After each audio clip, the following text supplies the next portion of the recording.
Sir നമസ്കാരം. നമസ്കാരം. 2026 നിയമസഭാ തെരഞ്ഞെടുപ്പിൽ തോറ്റുകഴിഞ്ഞ് പാർട്ടി ഏതാണ്ട് മുച്ചൂടും മുടിഞ്ഞു എന്ന അവസ്ഥയിലെത്തിയപ്പോൾ CPM-ൽ പലർക്കും വലിയ വെളിപാടുകളുണ്ടായിരിക്കുന്നു. CPM എന്ന പാർട്ടിയുടെ N ബ്ലോക്ക് വോട്ടുകളായിരുന്നു ഈഴവ പക്ഷത്തിൻ്റെ വോട്ടുകൾ. അല്ലെങ്കിൽ ഒരർത്ഥത്തിൽ പറഞ്ഞാൽ കേരളത്തിലെ ഏറ്റവും വലിയ ഹിന്ദു പാർട്ടി എന്ന് പറയുന്നത് CPM തന്നെയായിരുന്നു. പക്ഷേ ഈ 2026 നടന്ന നിയമസഭാ തെരഞ്ഞെടുപ്പിൽ പാർട്ടിയുടെ കാലിന് ചുവട്ടിലെ മണ്ണ് വരെ ഇളകിപ്പോകുന്ന അവസ്ഥയിലേക്ക് കാര്യങ്ങൾ ചെന്നെത്തി. രണ്ടാം പിണറായി വിജയൻ സർക്കാർ അധികാരത്തിൽ വന്നപ്പോൾ 99 സീറ്റിൻ്റെ അംഗബലമുണ്ടായിരുന്ന ആ ഒരു അംഗസംഖ്യ 2026 നിയമസഭയിൽ 35 ചുരുങ്ങി എന്നുള്ളതാണ് ഇടതുപക്ഷത്തിന് ഏറ്റവും കൂടുതൽ ദയനീയമായ അവസ്ഥ. ഈ അവസ്ഥയിൽ നിന്നും കരകയറുന്നതിന് വേണ്ടി അവർ ചില തന്ത്രങ്ങൾ രൂപപ്പെടുത്തിയപ്പോൾ ഇപ്പോൾ പുതിയതായി ഒരു വാർത്ത പുറത്തു വരുന്നു. CPM അമ്പലങ്ങളിലേക്ക് ഓടിക്കയറുന്നു, അല്ലെങ്കിൽ അമ്പലങ്ങൾ പിടിച്ചടക്കി അമ്പല കമ്മിറ്റികളിൽ കടന്നു കയറി വിശ്വാസികളെ അതുവഴി പാർട്ടിയിലേക്ക് കൊണ്ടുവരിക എന്നുള്ളൊരു രീതി അവർ അവലംബിക്കുന്നതായി തോന്നുന്നു. P. ജയരാജൻ്റെ കൊടുങ്ങല്ലൂർ കാവ് സന്ദർശിക്കലും ശ്രീനാരായണ ഗുരുവിനെ ബ്രാഹ്മണനായി ചിത്രീകരിക്കാൻ വേണ്ടി ശ്രമിക്കുന്നു എന്നൊക്കെ പറഞ്ഞുകൊണ്ടുള്ള ചില പ്രസ്താവന കാണുമ്പോൾ യഥാർത്ഥത്തിൽ ബ്രാഹ്മണ്യം എന്ന് പറഞ്ഞാൽ എന്താണ് എന്നുള്ളത് ഇവർ മനസ്സിലാക്കിയിട്ടുണ്ടോ എന്നുള്ളത് അറിയില്ല. പൂണൂലിട്ടവനെയാണ് ബ്രാഹ്മണൻ എന്ന് കൊണ്ട് ഉദ്ദേശിക്കുന്നത്, അതും എന്നാണോ അവർ വിചാരിക്കുന്നതും എന്നറിയില്ല. എന്തായാലും ഒരു കാര്യം ശരി തന്നെയാണ്, അല്ലെങ്കിൽ അത് അസന്നിഗ്ധമായി പറയാൻ സാധിക്കും. ശ്രീനാരായണ ഗുരു ബ്രാഹ്മണൻ തന്നെയാണ്. ബ്രഹ്മതത്വത്തെ അറിയുന്നവൻ, ബ്രഹ്മജ്ഞാനത്തെ അറിയുന്നവൻ ബ്രാഹ്മണൻ എന്നാണ് ബ്രാഹ്മണൻ്റെ നിർവചനം. അത്തരത്തിൽ നോക്കുമ്പോൾ ഗുരു 100 തവണ ബ്രാഹ്മണൻ തന്നെയാണ്. അതവിടെ നിൽക്കട്ടെ, അതല്ല നമ്മുടെ വിഷയം. ഇവിടെ CPM അമ്പലങ്ങൾ കേന്ദ്രീകരിച്ച് അമ്പല കമ്മിറ്റികൾ പിടിച്ചടക്കി ഹൈന്ദവീയമായ ചുറ്റുപാടുകളിൽ നിന്നും നഷ്ടമാകുന്ന വോട്ടുകളെ തിരിച്ചു പിടിച്ച് പാർട്ടിയെ അത്തരത്തിലേക്ക് കൊണ്ടുപോകുന്നതിന് വേണ്ടി ഓരോരോ അമ്പല കമ്മിറ്റികൾ കേന്ദ്രീകരിച്ച് പ്രവർത്തിക്കണം. അങ്ങനെ അമ്പല കമ്മിറ്റികളിൽ കടന്നുകൂടി ഹിന്ദു വിശ്വാസത്തെ ആർജിച്ച് അവരുടെ ആരാധനാക്രമങ്ങളിലൂടെ നമ്മൾ ചേർന്ന് നിന്ന് സംസ്കാരം മാത്രമല്ല വിശ്വാസത്തെയും ചേർത്ത് പിടിച്ചുകൊണ്ട് അത്തരം ആളുകളെ തങ്ങളിലേക്ക് ചേർത്ത് പാർട്ടിയെ പുഷ്ടിപ്പെടുത്തണം എന്ന രീതിയിലേക്ക് CPM നീങ്ങുന്നു. വൈരുദ്ധ്യാത്മക ഭൗതികവാദ സിദ്ധാന്തവും ഇത്തരത്തിലുള്ള വിശ്വാസ പ്രമാണങ്ങളും തമ്മിൽ എങ്ങനെ ചേർന്ന് പോകും എന്നുള്ളത് അറിയില്ല. എങ്ങനെയാണ് നന്ദകുമാർ സാർ ഇതിനെ വിലയിരുത്തുന്നത്? അതായത് ഓരോ കാലഘട്ടത്തിലും മാർക്സിസ്റ്റ് പാർട്ടി തങ്ങൾ കേരളത്തിൽ എങ്ങനെ മുന്നോട്ട് പോകാം, സമകാലീന വിഷയങ്ങളുമായി ബന്ധപ്പെട്ടും ജനങ്ങളുടെ ചിന്താഗതിയുമായി ബന്ധപ്പെട്ടും ചേർന്നുകൊണ്ട് എങ്ങനെ മുന്നോട്ട് പോകാം, അതിനെ എങ്ങനെ മാർക്സിയൻ തത്വങ്ങളുമായിട്ട് യോജിപ്പിച്ചെടുക്കാം, ഇത് ഇന്നും ഇന്നലെയും തുടങ്ങിയതല്ല. ഇപ്പോൾ അവർ അമ്പലങ്ങൾ കേന്ദ്രീകരിച്ച് നടത്തുന്നതിന് കാരണം BJP ആണ് ഇനി അധികാരത്തിൽ പിടിച്ചു നിൽക്കുന്നത് കേന്ദ്രത്തിൽ. ഇനിയിപ്പം എന്തായാലും കേരളത്തിൽ ഒറ്റയ്ക്ക് ഭരണം കിട്ടാൻ യാതൊരു സാധ്യതയുമില്ല. അപ്പോൾ ഒരു ഹിന്ദുത്വ മനോഭാവമുള്ള പാർട്ടിയായിട്ട് വളർത്തിയെടുക്കുക, അതുവഴി BJPയുമായി നാളെ കൂട്ടുകൂടാനുള്ള സാധ്യതകൾ ഡെവലപ്പ് ചെയ്യുക. ശബരിമല വിഷയവുമായി ബന്ധപ്പെട്ട് അയ്യപ്പ സംഗമം നടത്തിയപ്പോൾ യോഗി ആദിത്യനാഥിനെ കൊണ്ട് ഒരു മെസ്സേജ് അയപ്പിച്ചു, ഇമെയിൽ വഴി മെസ്സേജ് അയച്ചു, അത് അവിടെ ചടങ്ങിൽ വായിച്ചു എന്ന് പറയുന്നത് എന്തിനാണ്? അദ്ദേഹത്തിന് ഈ കേരളത്തിലെ രാഷ്ട്രീയമായി എന്തെങ്കിലും ബന്ധമുണ്ടോ? അയ്യപ്പ ഇതുമായി എന്തെങ്കിലും ബന്ധമുണ്ടോ? തമിഴ്നാട്ടിലെയും കർണാടകയിലെയും ആന്ധ്രാപ്രദേശിലെയും മുഖ്യമന്ത്രിമാർ അയച്ചു എന്നാണ് നമുക്ക് അംഗീകരിക്കുക. കാരണം ഇവിടേക്ക് ഏറ്റവും അധികം ജനങ്ങൾ ഒഴുകുന്നത് ശബരിമലയ്ക്ക് വരുന്നത് ആന്ധ്രാപ്രദേശിൽ നിന്നും കർണാടകയിൽ നിന്നും തമിഴ്നാട്ടിൽ നിന്നാണ്. ചിലപ്പോൾ കേരളത്തേക്കാൾ കൂടുതൽ തമിഴ്നാട്ടിൽ നിന്നായിരിക്കും വരുന്നുണ്ടാവുക. അങ്ങനെയുള്ള സ്ഥലത്ത് UPയിൽ നിന്ന് യോഗി ആദിത്യനാഥിൻ്റെ മെസ്സേജ് വായിപ്പിച്ചതിൽ നിന്ന് തന്നെ CPM എത്രമാത്രം ഈ BJPയുമായി യോജിക്കാൻ പോകണം. CPM അണികൾക്ക് BJPക്ക് വോട്ട് ചെയ്യുന്നതിന് യാതൊരു പ്രശ്നമില്ല, BJPക്കാർക്ക് CPMകാരെ കാണുന്നതിന് പ്രശ്നമില്ല എന്ന് വരുത്തി തീർക്കാൻ വേണ്ടി ചെയ്ത ബോധപൂർവമുള്ള ഒരു പ്ലാനായിരുന്നു അത്. പിന്നീട് എത്രമാത്രം വിവാദമായി എന്നുള്ളത് വേറെ കാര്യം, പാർട്ടിയെ നശിപ്പിക്കാൻ തോൽവിക്ക് കാരണമായി എന്നുള്ളത് വേറെ കാര്യം. പക്ഷേ അടിസ്ഥാനപരമായി താൽക്കാലികമായിട്ട് പ്രശ്നം ഉണ്ടായാലും ദീർഘവീക്ഷണത്തോടെയുള്ള ഒരു സമീപനമാണ് അവർ നടത്തുന്നത്. ഇപ്പോൾ മുമ്പ് ദൈവമില്ല, ഈശ്വര എന്ന് പറഞ്ഞാൽ അങ്ങനെ ഒരു സാധനം ഇല്ല ഇന്ന് ചിന്താഗതിയിലൂടെ നിരീശ്വരവാദികളായ CPMകാർ ഇപ്പോൾ ഈശ്വരവാദികളായി മാറിയിരിക്കുന്നു. ഓരോ അമ്പലങ്ങളിലെ മൂലസ്ഥാനവുമായി ബന്ധപ്പെട്ട് അവിടുത്തെ വിഗ്രഹങ്ങളുമായി ബന്ധപ്പെട്ട ചിന്താഗതികൾ അവർ തന്നെ സ്വയം ഏറ്റെടുക്കുന്നു.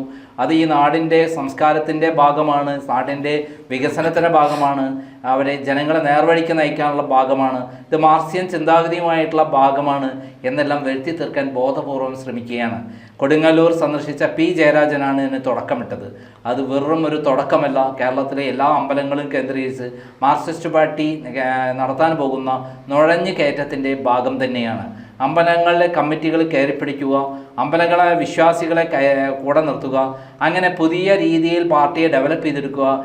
അതോടൊപ്പം ഇനിമേലിൽ ഇന്ത്യയിൽ ഒരു BJPയുമായിട്ടുള്ള ബന്ധം ശക്തമാക്കുക, BJPക്കാർക്ക് വോട്ട് ചെയ്യാൻ സാധാരണ CPMകാർക്ക് ഇനി പ്രശ്നമില്ലാതാക്കുക. ഇതൊക്കെയാണ് കൃത്യമായി അജണ്ട എന്ന് നമുക്ക് മനസ്സിലാക്കാൻ പറ്റും. മാർക്സിസ്റ്റ് പാർട്ടി ചെയ്യുന്ന ഓരോ പ്രവൃത്തിയും, ഇത്തരത്തിലുള്ള ഓരോ തുടക്കവും നമ്മൾ ദീർഘവീക്ഷണത്തോടെ കാണണം. മുമ്പ് ചെയ്തിട്ടുള്ള പല കാര്യങ്ങളും അവർ ദീർഘവീക്ഷണത്തോടെ പിന്നീട് നടപ്പിലാക്കിയിട്ടുണ്ട്. വർഗീയ പാർട്ടിയാണ് മുസ്ലിം ലീഗ് എന്ന് പറഞ്ഞിരുന്ന ഒരു കാലഘട്ടത്തിൽ പിന്നീട് മുസ്ലിം ലീഗിനെ അവർ കൂട്ടിച്ചേർത്തില്ലേ? 1975-77 കാലത്ത് ഭാരതീയ ജനതാ പാർട്ടി ജനസംഘവുമായിട്ടൊന്ന് കൂട്ടിച്ചേർന്നില്ലേ? എന്തുകൊണ്ടാണ് കൂട്ടിച്ചേർന്ന്? അതിനൊക്കെ ഓരോ തരത്തിലുള്ള വിശദീകരണമാണ് അവർക്ക് കൊടുക്കാനുള്ളത്. ഇപ്പോഴത്തെ വിശദീകരണം ഇത് സംസ്കാരത്തിൻ്റെ ഭാഗമായിട്ടും അതേപോലെ ദൈവമില്ല എന്ന് പറയുന്ന ചിന്താഗതിയല്ല, ദൈവമുണ്ട്, അത് വേറൊരു രൂപത്തിലാണ് നിങ്ങൾ അവതരിപ്പിക്കുന്നത്, മാർക്സിയൻ ചിന്താഗതിയുമായി കൂട്ടിച്ചേർന്നുള്ള ഒരു സംഭവമാണ് എന്ന് വരുത്തി തീർക്കാൻ പോവുകയാണ്. അതിൻ്റെ ഒരു ഭാഗമാണ് ഇപ്പോൾ നടക്കുന്ന ഈ പ്രഹസനങ്ങൾ. സാർ, ഇവിടെ എടുത്തു പറയേണ്ട മറ്റൊരു കാര്യം, ഈ ശബരിമല പോലുള്ള ഹിന്ദുക്കളുടെ ഏറ്റവും വലിയ വികാരമായ ക്ഷേത്രം, അവിടെ താന്ത്രിക വിധി പ്രകാരം ചിട്ട ചെയ്തു വച്ചിരിക്കുന്ന ഒരു പ്രത്യേക തരത്തിലുള്ള ആചാര അനുഷ്ഠാന ക്രമീകരണങ്ങൾ, 9 വയസ്സിന് മുകളിലുള്ള സ്ത്രീകളും അല്ലെങ്കിൽ പെണ്ണുങ്ങളും 50 വയസ്സിന് താഴെയുള്ള സ്ത്രീകളും അവിടെ ദർശനം നടത്താൻ പാടില്ല എന്നാണ് താന്ത്രിക വിധി പ്രകാരം, അവിടുത്തെ പ്രതിഷ്ഠയുടെ പ്രത്യേകത അനുസരിച്ച് അവിടെ തന്ത്രവിധി പ്രകാരം ചിട്ട ചെയ്തു വച്ചിരിക്കുന്ന ആചാരം. അതായത് ചിന്മുദ്രാങ്കിത യോഗ സമാധി പൊരുളായാണ് അവിടെ സ്വാമി സന്നിധാനം ചെയ്യുന്നത്. പട്ടബലിത്രയ ബന്ധത്തിലാണ് സന്നിധാനം, വീരാസനത്തിലാണ് സ്വാമി ഇരിക്കുന്നത്. അതുകൊണ്ട് തന്നെ അത്തരം പ്രതിഷ്ഠകൾ ഇരുന്ന് അവിടെ പ്രതിഷ്ഠ ആരാധിക്കപ്പെടുന്ന സ്ഥലങ്ങളിൽ, സന്നിധാനം ചെയ്യുന്ന സ്ഥലങ്ങളിൽ യൗവനയുക്തകളായ സ്ത്രീകൾ ചെല്ലാൻ പാടില്ല എന്നാണ് താന്ത്രിക മതം പറയുന്നത്. ആ ആചാരക്രമങ്ങൾ അവിടെ അനുഷ്ഠിക്കുന്നത് അതുപോലെ തന്നെ തുടരട്ടെ എന്ന് ഉമ്മൻചാണ്ടി സർക്കാർ സുപ്രീം കോടതിയിൽ അഫിഡാവിറ്റ് കൊടുത്തിട്ടുണ്ടായിരുന്നു. പിണറായി വിജയൻ അധികാരത്തിൽ വരുമ്പോൾ പിണറായി വിജയൻ കമ്മീഷണറായി നിയോഗിച്ച N. വാസുവിനെ കൊണ്ട് ആ സുപ്രീം കോടതിയിൽ ഇരുന്ന് അഫിഡാവിറ്റ് പിൻവലിപ്പിക്കുകയും പകരം സ്ത്രീകളെ ആരെങ്കിലും ആരാധനാ സ്വാതന്ത്ര്യത്തോടു കൂടി അല്ലെങ്കിൽ ഞങ്ങൾക്കും ആരാധനാ സ്വാതന്ത്ര്യം അനുവദിക്കണം എന്ന് പറഞ്ഞുകൊണ്ട് ശബരിമലയിൽ വന്നാൽ അവർക്ക് ദർശനം അനുവദിക്കുന്നതിൽ ഞങ്ങൾക്ക് വിരോധമില്ല എന്ന് കാണിച്ചുകൊണ്ട് തിരുവിതാംകൂർ ദേവസ്വം ബോർഡിനെ കൊണ്ട് സുപ്രീം കോടതിയിൽ ഒരു അഫിഡാവിറ്റ് സമർപ്പിക്കുന്നു. പിന്നീട് കുറച്ച് ആക്ടിവിസ്റ്റുകളായ സ്ത്രീകൾ അവിടെ ഞങ്ങൾക്ക് ദർശന സ്വാതന്ത്ര്യം വേണമെന്ന് പറഞ്ഞ് സുപ്രീം കോടതിയെ സമീപിക്കുന്നു. കോടതി ലിംഗസമത്വം ഉയർത്തി കാണിച്ചുകൊണ്ട് എല്ലാവർക്കും ആരാധനാ സ്വാതന്ത്ര്യം ഒരുപോലെയാണെന്നുള്ള വിധി പറയുന്നു. ശബരിമലയുടെ പ്രാധാന്യം സുപ്രീം കോടതിയെ ധരിപ്പിക്കുന്നതിന് വേണ്ടി സർക്കാർ മെനക്കെടുന്നില്ല. തിരുവിതാംകൂർ ദേവസ്വം ബോർഡ് അതിന് ഒരു കാരണവശാലും മുൻകൈ എടുക്കുന്നില്ല. അങ്ങനെ സുപ്രീം കോടതിയുടെ വിധിയുടെ പ്രകാരം, മറപ്രകാരം സ്ത്രീകളെ പോലീസിൻ്റെ യൂണിഫോം ഇടിപ്പിച്ചുകൊണ്ട് പാതിരയ്ക്ക് ക്ഷേത്രത്തിൽ കൊണ്ടുപോയി തൊഴിവിച്ച് ആചാരം ലംഘിക്കുന്നു. എന്നിട്ട് പിണറായി വിജയൻ പറഞ്ഞ് ഞങ്ങൾ നവോത്ഥാനത്തിൻ്റെ വക്താക്കളാണ്. ശ്രീനാരായണ ഗുരുവിന് ശേഷം, അയ്യങ്കാളിക്ക് ശേഷം, ഡോക്ടർ പൽപ്പുവിന് ശേഷം കേരളത്തിലെ നവോത്ഥാന നായകൻ എന്ന് പേരെടുക്കാൻ വേണ്ടി പിണറായി വിജയൻ ചെയ്ത ആ ഒരു സംഭവം ഒരിക്കലും കേരളത്തിലെ അയ്യപ്പ വിശ്വാസികൾക്ക്, ആഗോള തലത്തിലുള്ള അയ്യപ്പ വിശ്വാസികൾക്ക് മറക്കാൻ സാധിച്ചിട്ടില്ല. അങ്ങനെ കേരളത്തിലുള്ള ഒട്ടുമിക്ക ക്ഷേത്രങ്ങളിലേക്കും കടന്നു കയറി ആചാരാനുഷ്ഠാനങ്ങൾ ലംഘിച്ച് ഞങ്ങൾ പുരോഗമനവാദികളാണ് അല്ലെങ്കിൽ നവോത്ഥാന നായകരാണ് എന്നൊക്കെ സ്വയം മേലങ്കി അണിയാൻ ശ്രമിക്കുന്ന ആളുകളാണ് ഇപ്പോൾ. അവർ തെരഞ്ഞെടുപ്പിൽ ദയനീയ പരാജയമുണ്ടായപ്പോൾ ഇനിയും ഈഴവ വിഭാഗത്തിൻ്റെ വോട്ടുകൾ എൻ ബ്ലോക്ക് വോട്ടുകളല്ല CPMന്. അതുകൊണ്ട് ഇനിയും കൂടുതൽ ഹൈന്ദവരെ വിശ്വാസത്തിലെടുത്ത് വോട്ട് നേടാൻ വേണ്ടി നടത്തുന്ന ഒരു ചക്കളത്തി പോരാട്ടമായി ഇതിനെ കാണാൻ സാധിക്കില്ലേ? തീർച്ചയായിട്ടും തുടർന്ന് കേരളത്തിൽ എങ്ങനെ CPMന് പിടിച്ചു നിൽക്കാം, എങ്ങനെ സാധാരണക്കാരുടെ ഇടയിലേക്ക് ഇറങ്ങിച്ചെല്ലാം, വിശ്വാസത്തെ ലംഘിച്ചുകൊണ്ടിഞ്ഞ് മുന്നോട്ട് പോകാൻ പറ്റില്ല. പ്രാദേശികമായിട്ട് ഓരോ ഏരിയയിലുമുള്ള അമ്പലങ്ങളും അതിൻ്റെ ആചാരങ്ങളും അതുമായി ബന്ധപ്പെട്ട ചിന്താഗതികളും അത് ഡെവലപ്പ് ചെയ്ത് അത് മാർക്സിയൻ ചിന്താഗതിയുമായി കൂട്ടിച്ചേർത്തുകൊണ്ട് ഒരു കഥയുണ്ടാക്കി അത് ഡെവലപ്പ് ചെയ്ത് ആ പ്രദേശങ്ങളിലടക്കം പാർട്ടിയെ നിലനിർത്തുക എന്നുള്ള കുതന്ത്രമാണ് യഥാർത്ഥത്തിൽ അവർ ചെയ്യാൻ പോണത്. അത് നമ്മൾ ആദ്യം കണ്ടത് ശബരിമലയിലാണ്. ആദ്യം അവർ നവോത്ഥാനം എന്ന് പറഞ്ഞ് സ്ത്രീകളെ മല കയറ്റാൻ ശ്രമിച്ചെങ്കിൽ പിന്നീട് അത് മനസ്സിലായി അത് ചിലവാകാൻ പോകുന്നില്ല, അതിലൂടെ കേരളത്തിലെ ജനങ്ങൾ ഒറ്റക്കെട്ടായി അവരുടെ കൂടെ നിൽക്കാൻ പോകുന്നില്ല, പകരം നവോത്ഥാന മതിലുണ്ടാക്കിയത് അവർക്ക് തിരിച്ചടിയായി മാറിയിരിക്കുകയാണ്. അതിന് പകരം എന്താ വേണ്ടത്? അവരും ആ ചിന്താഗതിയോടൊപ്പം നിൽക്കുക. അതിൻ്റെ ഭാഗമായിട്ടാണ് അവർ സുപ്രീം കോടതിയിൽ അഫിഡവിറ്റ് ഫയൽ ചെയ്തത്. ഞങ്ങൾ സ്ത്രീകളെ നിർബന്ധപൂർവ്വം കയറ്റില്ല, 10 വയസ്സ് മുതൽ 50 വയസ്സുള്ള സ്ത്രീകളെ കയറ്റില്ല എന്നുള്ള തീരുമാനമെടുത്തത്. അതിലൂടെ തന്നെ അവരൊരു മെസ്സേജ് പാസ് ചെയ്യാണ്. ഇനി ചിന്താഗതിക്കനുസരിച്ച് ഓരോ ആചാരാനുഷ്ഠാനങ്ങളുണ്ട്, ഓരോ അമ്പലത്തിന് ഓരോ ചിന്താഗതികളുണ്ട്, പ്രതിഷ്ഠയ്ക്ക് അതിൻ്റേതായ മൂല്യങ്ങളുണ്ട്, സംസ്കാരമുണ്ട്. ആ ചിന്താഗതിയോടൊപ്പം ചേർന്നുകൊണ്ട് അവിടെ ഒരു പുതിയ ഒരു ബാന്ധവം ഉണ്ടാക്കുകയാണ്. ഹൈന്ദവ ഫിലോസഫിയുമായും മാർക്സിയം ഫിലോസഫിയുമായിട്ടുള്ള ഒരു കൂടിച്ചേരൽ ഉണ്ടാക്കുക.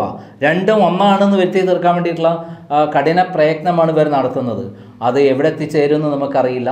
മാർക്സിയം ചിന്താഗതി പൂർണ്ണമായി ഇല്ലാതാകുന്നൊരവസ്ഥയിലേക്കും മാർക്സിസ്റ്റ് പാർട്ടി പൂർണ്ണമായി തകരുന്ന അവസ്ഥയിലേക്കും അപജയം സംബന്ധിച്ച് ജീർണിച്ച് ഇല്ലാതാകുന്ന ഒരു അവസ്ഥയിലേക്കും മാറുമെന്നുള്ള കാര്യത്തിൽ യാതൊരു സംശയമില്ല. പക്ഷെ ഇവർ പരീക്ഷണം നടത്തിയൊക്കെയാണ് എങ്ങനെയെങ്കിലും പാർട്ടിയെ ഡെവലപ്പ് ചെയ്യാൻ ഈ മാർഗം സ്വീകരിക്കാം. അങ്ങനെ ഓരോ മാർഗങ്ങൾ സ്വീകരിച്ച് അവർ ഇന്നലെ വരെ പുലർത്തിയിരുന്ന എല്ലാ തരത്തിലുള്ള ചിന്താഗതികൾ വെടിയുകയാണ്. അതിനെയൊക്കെ തന്നെ മാർക്സിയം ചിന്താഗതിയുമായി ചേർക്കുമ്പോൾ ശ്രീനാരായണ ഗുരു മാർക്സിയൻ നേതാവാണെന്നും അതേപോലെ പന്നത്ത് പത്മനാഭൻ മാർക്സിസ്റ്റ് പാർട്ടിയുടെ യഥാർത്ഥ ചിന്താഗതിക്കാരനാണെന്നും നബി യഥാർത്ഥത്തിൽ മാർക്സിസ്റ്റ് എന്താണോ മാർക്സിസം പറഞ്ഞത് അതാണ് സത്യമെന്ന് പറഞ്ഞിട്ടുണ്ടെന്നും ക്രിസ്തുമതത്തിലെ ചിന്താഗതികളും നിർവചനങ്ങളും മാർക്സിയൻ ചിന്താഗതിയുമായി യോജിക്കുന്നതാണെന്നും ഒക്കെയുള്ള നിർവചനങ്ങളും പ്രചരണങ്ങളും അവർ വലിയ തോതിൽ നടത്തും. അതായത് ഇതൊക്കെ ഒരു പുതിയ തന്ത്രമാണ്. വീണ് കിടക്കുന്ന സ്ഥലത്തുനിന്ന് എങ്ങനെ എഴുന്നേക്കാൻ പറ്റും, ആ എഴുന്നേറ്റിട്ട് സാധാരണ സ്ത്രീകളെ അടക്കം വിശ്വാസികളെ അടക്കം ചേർത്ത് പിടിക്കാം എന്നുള്ള തന്ത്രവും കുതന്ത്രവുമാണ് അവർ ചെയ്യുന്നത്. പക്ഷേ ഇത് വില പോകാൻ സാധ്യത കുറവാണ്. തിരിച്ചടി മാത്രമേ ഇതിലും അവർക്ക് കിട്ടാൻ പോകുന്നുള്ളൂ. ഇപ്പോൾ അവരെടുത്ത ഓരോ നിലപാടും നമ്മൾ കാണുന്നത് തലകുത്തനെ മറഞ്ഞു വീണ് തകർന്ന് തരിപ്പണമായി വേരറ്റുകൊണ്ടിരിക്കുന്ന പാർട്ടിയാണ്.